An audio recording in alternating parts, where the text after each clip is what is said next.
Hi hello నమస్తే నేను మీ నరేష్. మన యూట్యూబ్ ఛానల్కి స్వాగతం.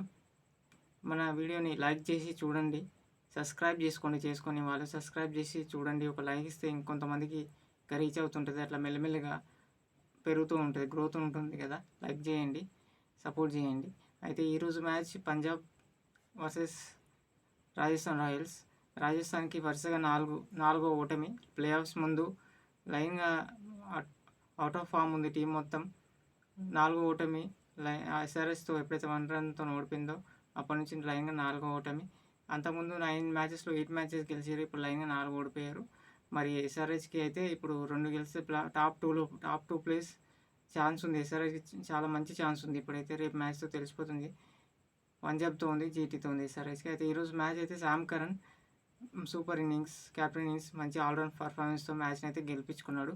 లో స్కోరింగ్ అయినా అయితే టాస్ గెలిచి ఫస్ట్ బ్యాటింగ్ తీసుకున్నాడు శాంసన్. అదొక పొరపాటేనా అంటున్నారు. పొరపాటునే అనుకుంటున్నా. మరి ఫీల్డింగ్ తీసుకోవాల్సింది, ఎప్పుడైనా ఫీల్డింగ్ చేస్తూ ఉంటారు. ఇప్పుడైతే బ్యాటింగ్ చేసిండు.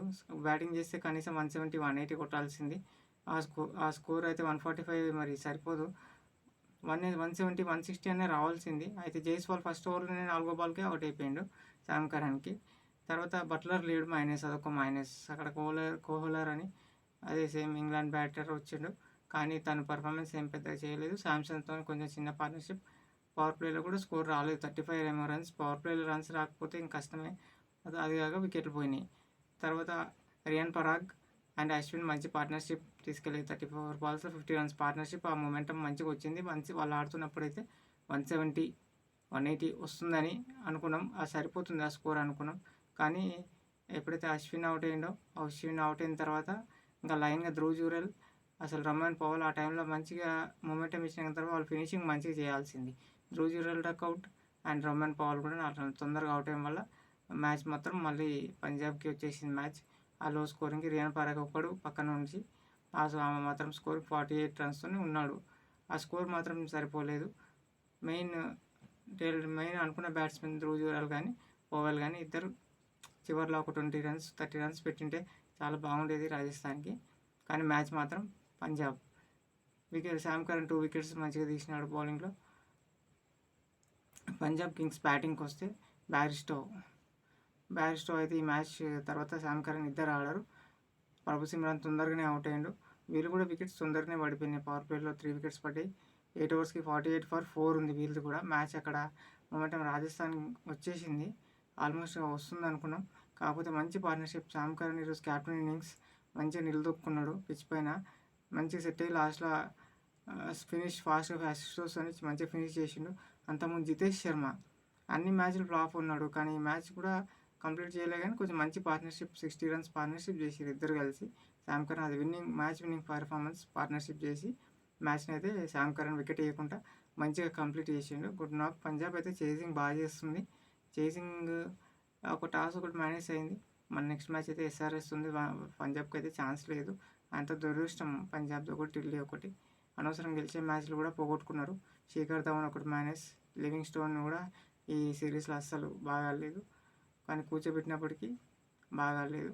ముందు మ్యాచ్లు బాగాలేదు. రిలీ రొస్సో కొద్దిసేపు బాగా ఆడిన బ్యారిస్టోతో. తర్వాత మ్యాచ్ 4 wickets తర్వాత అనుకున్నాము. కాకపోతే Sam Curran and Jitesh Sharma బాగా మ్యాచ్ అయితే ఫినిష్ చేసినారు. తర్వాత బౌలింగ్ విషయానికి వస్తే ఆవేష్ ఖాన్ ఫస్ట్ ఓవర్లో ఒకటే ఓవర్లో 2 wickets. Rossouw and Shashank Singh out అయిన తర్వాత మ్యాచ్ మనదే అనుకున్నారు ఆర్ఆర్ అయితే. మ్యాచ్ మాత్రం అయిపోయింది అనుకుని వాళ్ళు చాలా హ్యాపీగా ఉన్నారు. తర్వాత జితేష్ శర్మ వచ్చి మ్యాచ్ని మాత్రం మంచి పార్ట్నర్షిప్తో తీసుకెళ్లారు. ఆవేష్ ఖాన్ అయితే 2 wickets. తర్వాత లాస్ట్లో మాత్రం సరిగ్గా వేయలేదు, కొట్టి చేసారు శామ్ కరణ్ కానీ మన అశుతోష్ కానీ ఆవేష్ ఖాన్ బౌలింగ్ని. లాస్ట్ ఓవర్లో బ్లాక్ బాల్స్ మంచి స్లోవర్ వన్స్ వేయలేదు, బాల్స్ 6 ఇచ్చేసిండు. 10 bowled ఒక ఓవర్ ఉంది లాస్ట్ ఓవర్కి. సందీప్ శర్మ కూడా లాస్ట్ అంత ఎఫెక్టివ్ లేదు. ఇంకా మ్యాచ్ కంప్లీట్ అయిపోయింది. స్లో స్కోరింగ్ అది, ఇంకా 20 runs షార్ట్ అయినాయి. 165, 170 ఉంటే మ్యాచ్ బాగుండేది, గెలిచేది కూడా. అయితే ఎట్లయినా ఛాన్స్ లేదు పంజాబ్కి, అప్సెట్ చేస్తుంది. నెక్స్ట్ మ్యాచ్ మనతోనే ఉంది హైదరాబాద్ ఎస్ఆర్ఎస్లో. ఆల్రెడీ మనకి రేపే మ్యాచ్ ఉంది. రేపు ఒక మ్యాచ్ గెలిస్తే మనకైతే ప్లే ఆఫ్స్లో కన్ఫామ్. ఇంకా చెన్నై అన్న ఆర్సీబీ అన్న ఇక వాళ్ళ ఫైటింగ్తోనే ఉంటుంది ఆ మ్యాచ్. పెద్ద match, high fan base match, అది బాగుంటుంది. అది సాటర్డే. ఇంకా రేపటి మ్యాచ్ మనకి ఇంపార్టెంట్ మ్యాచ్. రేపు మార్నింగ్ రివ్యూ చెప్పుకుందాం. ఈరోజు మ్యాచ్ మాత్రం వరుస ఓటములు ఆర్ఆర్కి. పంజాబ్ చేసింగ్లో బాగా గెలుస్తుంది, మంచిగా ఆడి సన్కరణ్ ఆల్రౌండ్ పర్ఫార్మెన్స్తో మ్యాచ్ని అయితే గెలిపించుకున్నాడు. రేపు మ్యాచ్ రివ్యూతో మళ్ళీ కలుద్దాం. ఈరోజు లైక్ చేసి సబ్స్క్రైబ్ చేయండి, సపోర్ట్ చేయండి కాస్త. Thank you.